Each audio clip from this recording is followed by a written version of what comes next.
Mirëmbrëma të gjithëve, seanca e sotme e kuvendit të shoqëruar me përplasje, tensione dhe largim të deputetëve nga salla, kërkesa e PDK-s që rezoluta për mbrojtjen e të vërtetës së luftës të futet si pike pare rendit të ditës nuk mori miratimin e deputetëve, të revoltuar deputetët e këtij subjekti e lëshuan sallën. Megjithatë, ligjvënësit miratuan disa marrëveshje. Në hapje të seancës, kryetarja e kuvendit Albulena Haxhiu kujtoi demonstratat e vitit 1981, duke i cilësuar ato si një moment kyç për artikulimin politik të shqiptarëve të Kosovës dhe një kthes në vetdijen shoqërore. Partia Demokratike e Kosovës kërkoi që si pike pare rendit të ditës të jetë rezoluta për mbrojtjen e së vërtetës së luftës. Me këtë rast, lista serbe lëshoi sallën. Me njëherë pas pyetjeve parlamentare. Nuk ka kuptim që kuvendi sot të sillet normalisht dhe mos ta miratoj këtë rezolutë si hapi parë, jemi të hapur për diskutim, për plotësime. Shefat e grupeve parlamentare nuk ranë në ujdi lidhur me kërkesën e PDK-s. Ne jemi të gatshëm që të delegojmë deputetët tonë, sikurse e biseduam edhe në takim, që bashkë me deputetët e grupeve tjera parlamentare të punojnë gjatë ditës. Mendojmë që është obligimi joni edhe institucional edhe shtetëror për ta mbrojtur të vërtetën edhe sakrificën e popullit tonë për liri. Edhe kjo histori e Kosovës realisht është e pandryshueshme. Mirë po rrethonat në të cilat është sot Kosova dhe është sot kuvendi i Kosovës na obligon që të kemi një qëndrim për një çështje bukur të rëndësishme. Për shkak të mosmarrëveshjeve me shumicën, deputetët e PDK-s lëshuan sallën plenare, derisa deputetët serb u kthyen në sallë. Megjithatë, seanca vazhdoi me pika tjera të rendit të ditës. Kryeministri Albin Kurti në fjalën e tij para ligjvënësve deklaroi se lufta kundër korrupsionit është proces i vazhdueshëm dhe kërkoi procedimin e shpejtë të byros për konfiskimin e pasurisë pa justifikueshme, duke theksuar se çdo pasuri e fituar në mënyrë të paligjshme duhet u kthehet qytetarëve. Ai njoftoi gjithashtu se së shpejti do të dërgohet në kuvend projekt ligji për çmime tavan për t'i mbrojtur qytetarët nga ngritja e çmimeve. Kurti foli edhe për mediat duke kërkuar më shumë transparencë financiare dhe duke theksuar se pavarësia e tyre nuk mund të ndërtohet mbi financime të fshehta dhe dezinformim. Por fjala nuk mund të jetë e lirë nëse është e kapur nga interesat fshehta. Raportimet për financime me thos parash nuk janë vetëm një problem i etikës profesionale. Ato janë një kërcënim i drejt për integritetin e debatit publik. Ekonomia çka bëhet? Po financohen mediat me thos. Ky shpenzon më shumë ti pare, duke ushqyer zagar me fysh shqiptar. Ju lutem regjia janë me fysh shqiptar. Sulmoj mediat në mënyrë tjetër. Kërko transparencë, llogari, ligj gjitha ato. Është e drejtë.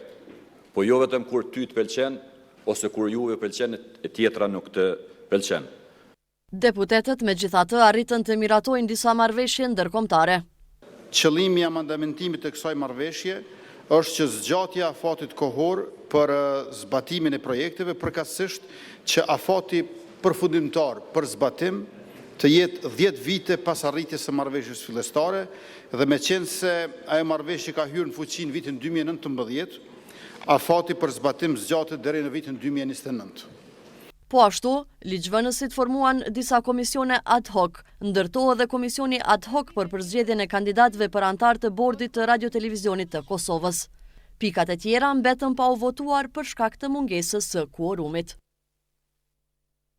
Ndërkohë, ndaj deklaratave të kryeministrit Kurti për mediat dhe sot në kuvend ka reaguar Asociacioni i Gazetarëve të Kosovës përmes një postimi në rrjetin social Facebook. AGK i ka cilësuar deklaratat e Kurtit retorik nxitëse dhe akuzuese ndaj mediave dhe gazetarëve në vend. AGK-ja dënon fuqishëm këtë retorik nxitëse dhe akuzuese të Kurtit kundër mediave dhe gazetarëve në Kosovë, duke i vlerësuar ata argat të armiqve. Një gjuhë e tillë është vazhdimësi e fushatave të parreshtura të Kurtit, partisë dhe qeverisë së tij kundër gazetarëve dhe mediave me synim minimin e raportimit pavarur dhe të lirë, thuhet mes tjerash në reagimin e AGK-s, i cili vjen pasi Kurti gjatë fjalës së tij në kuvendin e Kosovës vijoi me kritika ndaj mediave, duke përmendur edhe hyrjen e parave në mënyrë të padukshme dhe duke theksuar se dezinformimi sipas tij ndikohet nga faktor të jashtëm dhe të brendshëm.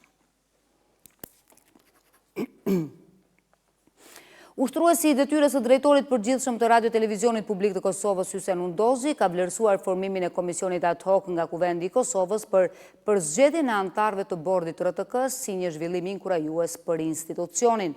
Sipas tij, ky proces përbën një hap të rëndësishëm drejt kompletimit të bordit dhe forcimit të mëtejmë të menaxhimit të RTK-s, duke krijuar një bazë më të fortë për vendimarrje strategjike dhe zhvillim të qëndrueshëm.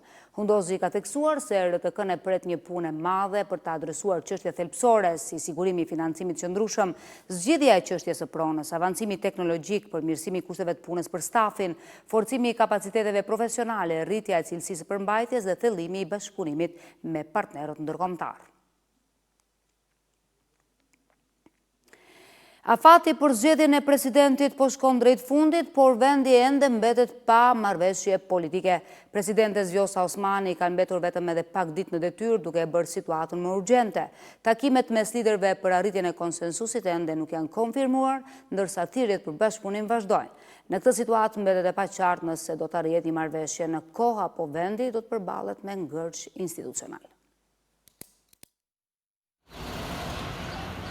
Takimet e liderëve partijak për gjetjen e një konsensusi që do të çonte në zgjedhjen e kreut të ri të vendit nuk janë konfirmuar ende. Megjithatë, kryeministri Albin Kurti ka kërkuar bashkëpunim ndërpartijak, duke theksuar se vendi nuk ka luks për vonesa e bllokada. Ai tha po ashtu se vendi nuk ka nevojë për zgjedhje të reja parlamentare. Afatet kushtetuese janë në rrjedh, shteti nuk ka ndalur së vepruari dhe nuk ka asnjë arsye që ne ta ndalim atë. Përkundrazi, çdo përpjekje për ta ndërprerë këtë funksionim do të ishte jo vetëm politikisht e gabuar, por edhe një precedent që cënon vetë idenë e ndarjes dhe balancës së pushteteve. E sekretarja e përgjithshme e Partisë Demokratike Vlora Çitaku, e pyetur për mundësinë e arritjes së një marrëveshjeje për këtë çështje, tha se vështirë mund të besohet arritja e pajtueshmërisë me partinë në pushtet për ndonjë gjë. Nuk kemi po sot vullnet politik nga lëvizja vetëvendosje për të pajtuar për një çështje rreth së cilës nuk do duhet kishte fare diskutim. Është vështirë të besojmë që ka vullnet politik për të pajtuar për çështje tjera. Për Aleancën lëvizja vetëvendosje po e zvarit qëllimshëm procesin. Duket që në VV e kanë një plan në kohë. Pra fillimisht për ata është më rëndësi që kryetaria e Kuvendit të jetë edhe ushtruese detyrës presidentit, pra nuk po nguten para datës shpesh, pastaj çohim që do ta menaxhojnë, po ne varemi nga iniciativa e tyre. Pra është e paramueshme opozita me marrë iniciativën në temë si kjo. Ju dini na janë 34 ditë, 10 për tyre shkuan, po shihet qartë që është e lirë me datën kur presidenti aktuale kryen mandatin, ushtruesi i tyre presidenti vjen në zonën e Axheu, pra VV po pret. Pas përfundimit të seancës së sotme, shefja e grupit parlamentar të LVV-s Arbërien Agafsi nuk dha datë se kur pritet që kryeministri Kurti t'i ftojë kryetaret e partive opozitare për të diskutuar çështjen e zgjedhjes së presidentit dhe po ashtu tha se nuk do të tërhiqen emrat e 2 kandidatëve të propozuar nga ta për president të vendit, siç tha pasi nuk ka propozim konkret nga partitë e tjera. Derisa afati i përcaktuar nga gjykata kushtetuese për zgjedhjen e kreut të shtetit po kalon, presidentes Vjosa Osmani i kanë mbetur vetëm edhe 3 ditë mandat në krye të shtetit.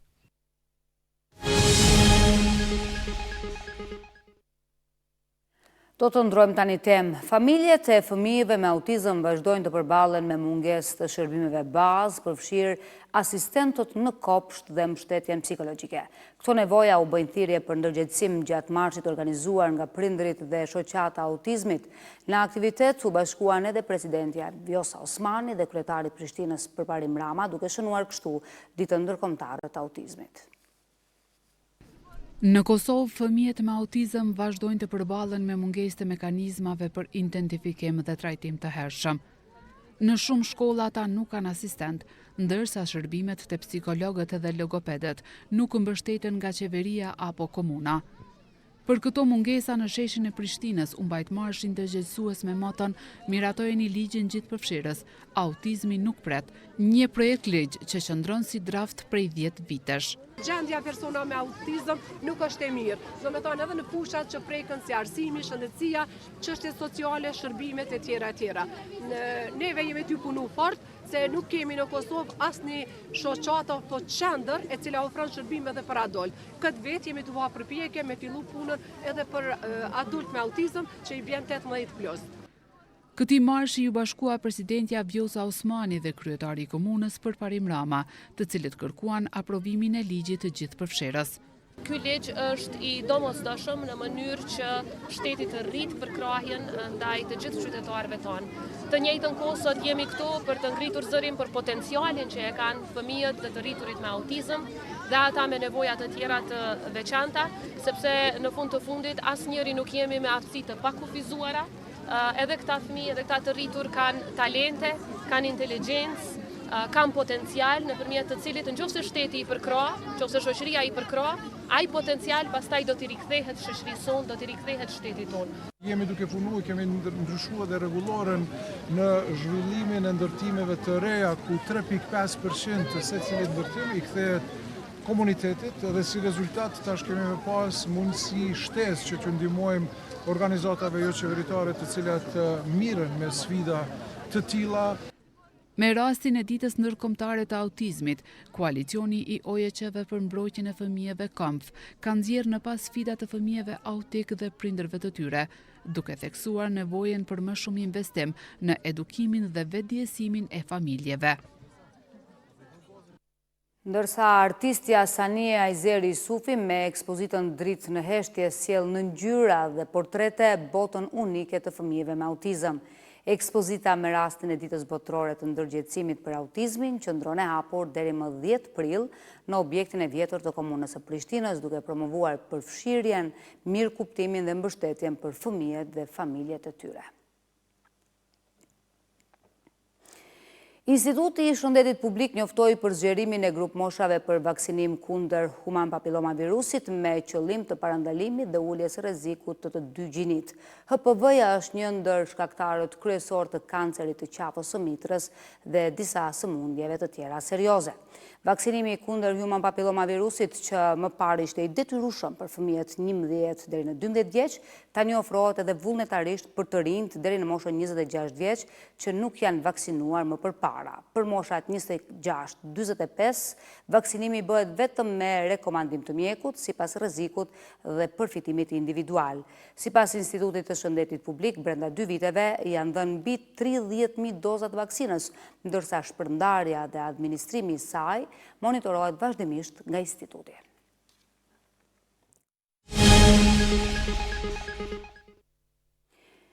Edicionin e vazhdojmë me të tjera lajme. Fondi Monetar Ndërkombëtar ka publikuar raportin vjetor për Kosovën, duke theksuar se pas një blokade politike një vjeçare, rritja ekonomike ngadalsoi në 3.6% në 2025, ndërsa inflacioni arriti në 5.75% në janar të vitit 2026.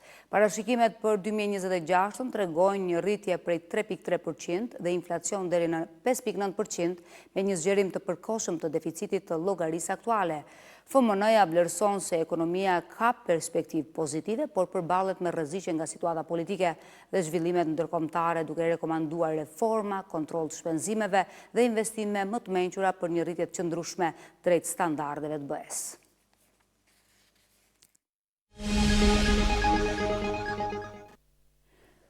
Shohim tani zhvillimet kryesore